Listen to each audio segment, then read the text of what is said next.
Hola, hola chicos, ¿qué tal? ¿Cómo están? Espero que estén muy bien. Hoy vamos a aprender los verbos que terminan en IR y que cambian de raíz. So today we're going to be looking at the verbs that end in IR and that are also stem changing verbs.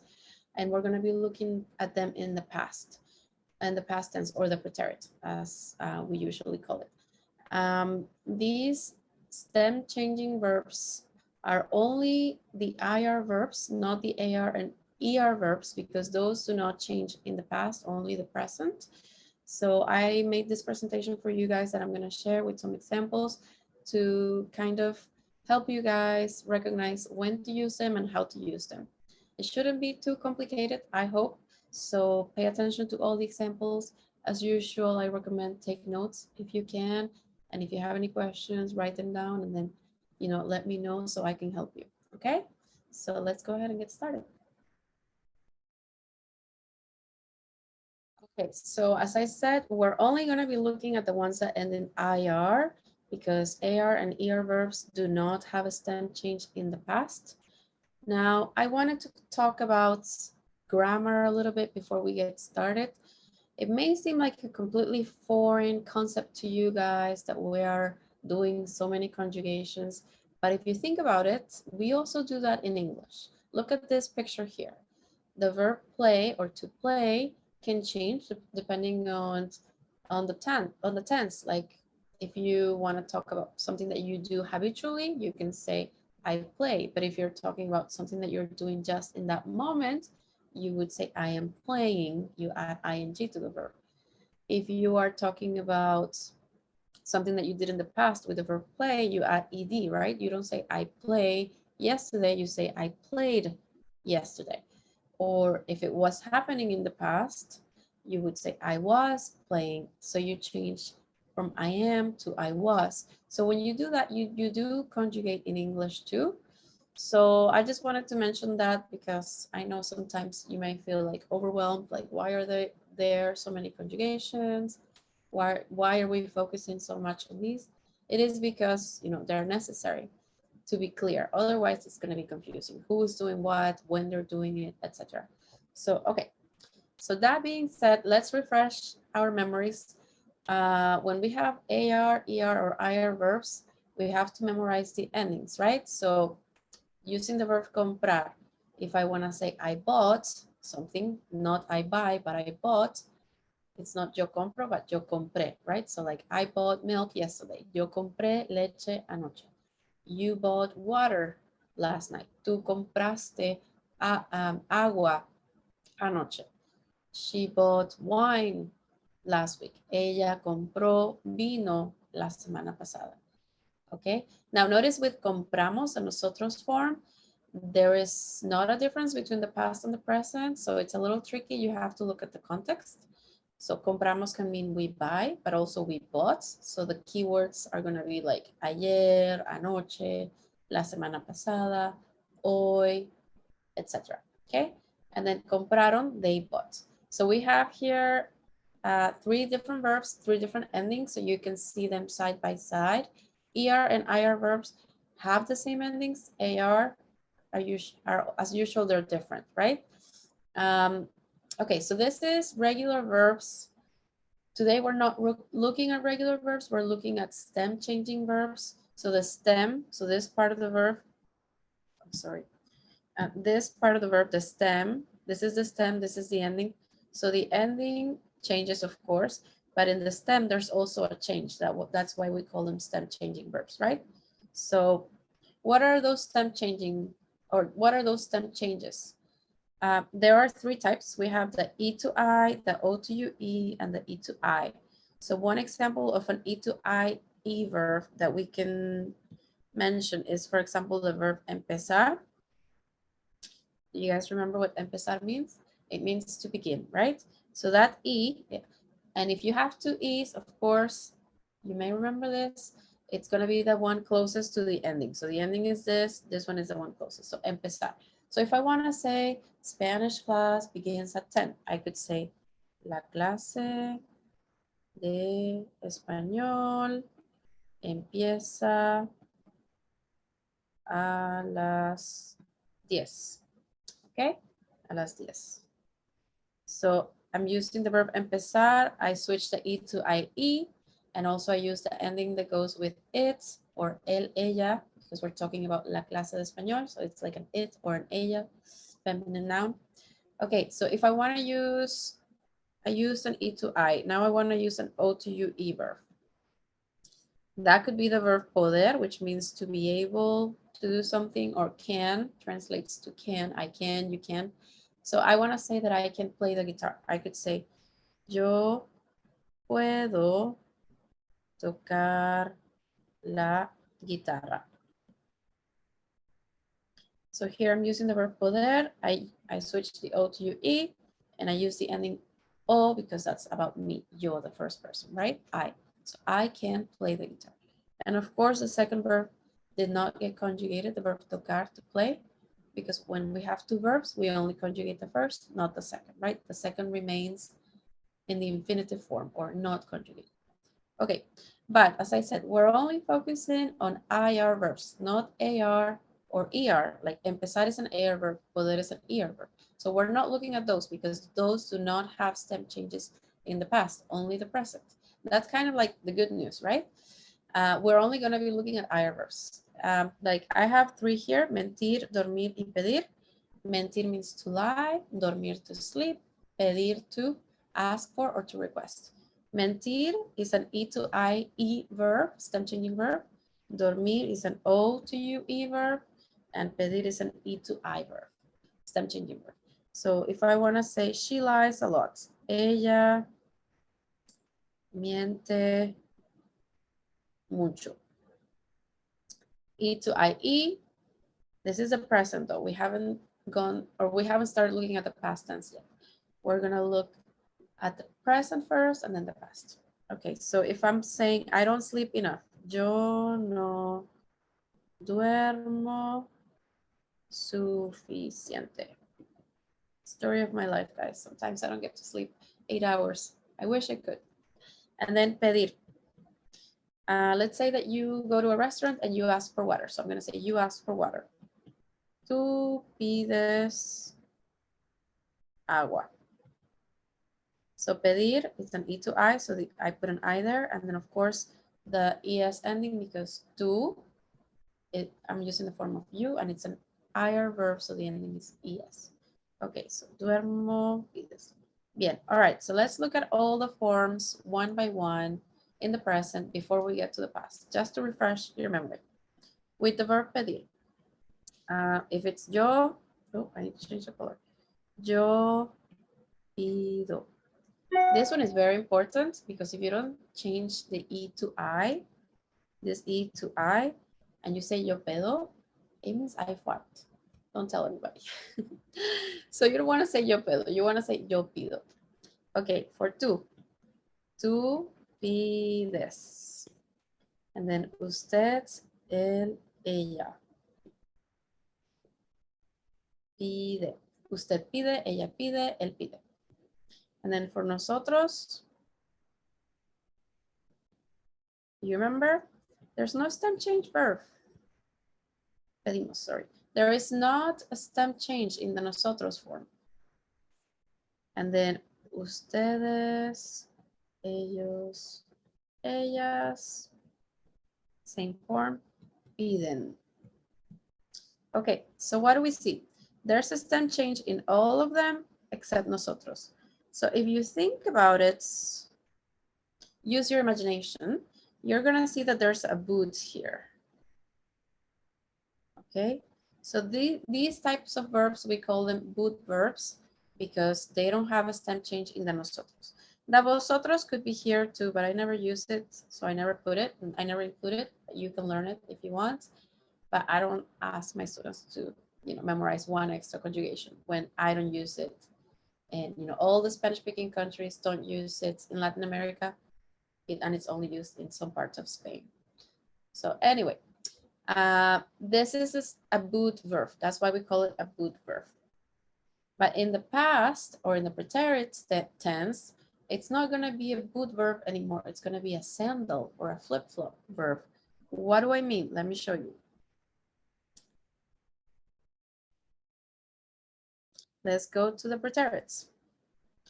So now we're gonna use same pronouns, yo, tú, usted, él, ella, nosotros, ustedes, ellos, ellas. Okay, so what happens? So I asked for, or I requested, or I ordered would be yo pedí. You ordered, tú pediste. Pidió. And then pedimos. Same form. Pedimos. Then pidieron. So this was an E to I verb in the present, and it's also going to be an E to I verb in the past. So, but it's only going to be in the third person form. All the other ones do not have a stem change. The E of pedir remain there, but in the third person form. So, usted, el, ella, he, she, or you, sir, you, ma'am, or ustedes, ellos, ellas, you guys, or they, you do see the stem change. Okay, so that's why in the past it is a sandal, in the present it is a boot, but in the past it is a sandal. It's just the last row. Do you see the little sandal? Maybe I can help you. Let's see. It's like a little flip-flop, right? Versus a boot. I'm not the greatest artist, so forgive my little drawings. Okay, so let's continue. Let's look at another verb. The verb mentir. Mentir means to lie. Mentir is an E to I verb, right?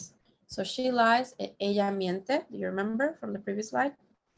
So let's see. So I lie would be yo miento. Tú mientes. Usted, él, ella miente. Nosotros mentimos. Ustedes, ellos, ellas mienten. Okay, so again, we have our boots in the present, right? We have the stem change in all of these except these two, the nosotros and vosotros. That's the boots. Do you see the boots? Hopefully you do. I'm gonna try to draw more. I'm not a great artist. No soy muy buena artista. Okay, so that's the present. Presente. It's the boots. But in the past, oh, sorry, here I should have put IE, not just I. This is an E to IE because the E became IE, right? It's not minto, miento, mientes. Okay, but now the past. Pretérito. What happens in the pretérito? Again, it's gonna be just a sandal, just the last row. So again, let's see. Yo, tú, usted, él, ella. So yo mentí. Tú mentiste. Usted, él, ella mintió. Nosotros mentimos. Y ustedes, ellos, ellas mintieron.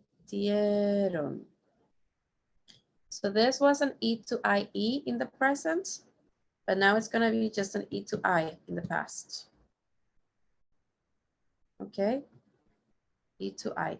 So she lied would be ella mintió, or he lied, él mintió. In the present is ella miente, but in the past, ella mintió.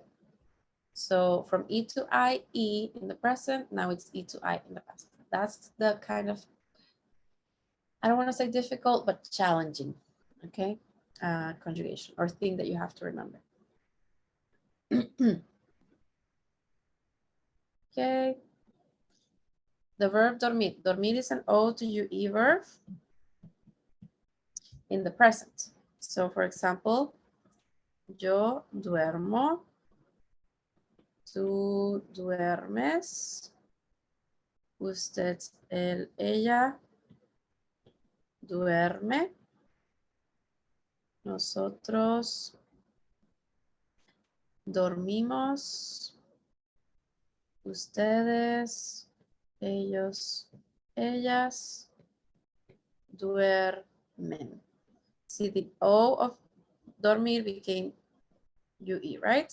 In all of them except nosotros, so that's a good verb again. Boots in the present, but again, you guessed it, in the past, it's just going to be a sandal. So, yo dormí, tú dormiste, usted, él, ella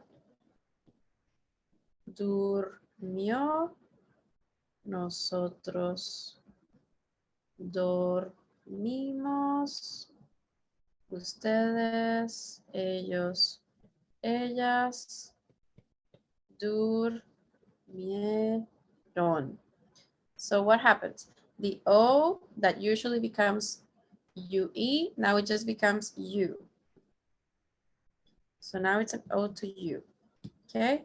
And again, only the third person form, singular and plural. Usted, el, ella, ustedes, ellos, ellas. With the other ones, the O remains an O, no stem change, okay? Okay, so let's see. I'm gonna ask you guys to give me a sentence. You know this guy, right? El niño, él se llama Pinocho, él es Pinocho. Él es muy famoso porque él es mentiroso. Mentiroso means liar. He's the most famous liar I think that we know, that I can think of at least.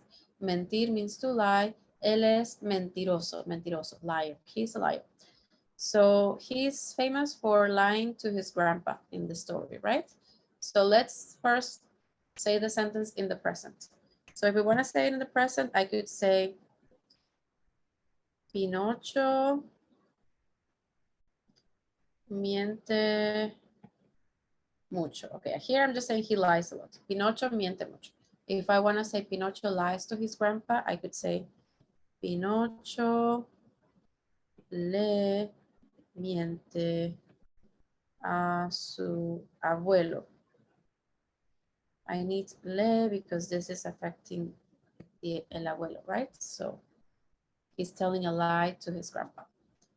Okay, now, if I want to say he lied, I would have to say Pinocho le mintió a su abuelo. So in the present, mentir is an E to IE verb, but in the past, it's an E to I verb. So E to IE in the present, E to I in the past. Okay? Let's look at some more examples. The verb morir. Morir means to die. These are the Twin Towers, las Torres Gemelas. Las Torres Gemelas. So, en el 11 de septiembre del 2001, muchas personas murieron. Okay? If I want to use it in the present, I could say every year many people die. So, todos los años, let's say, miles, thousands of people, miles de personas mueren. That would be the present. So O to you E in the present, but O to you in the past. And again, I'm using it only in the third person. So muchas personas is equivalent to ellos, right? So that's the third person, plural. Okay, if I want to talk about somebody that died, he or she. Recently, this actor, his name is Bob Saget. You may or may not know him. He was famous in the 90s, more than anything. But we could say he died. So we could say Bob Saget murió. I don't know when specifically, so I'm just going to say recientemente. Okay? Recientemente. So murió, O to you, verb in the past. Okay. Okay, so muchas personas murieron en las Torres Gemelas en el año 2001, el 9 de septiembre del 2001. Ok, chicos, eso es todo. Espero que les haya ayudado. I hope this has helped. If you have any questions, as usual, I'm more than happy to help. Ok, chao, nos vemos.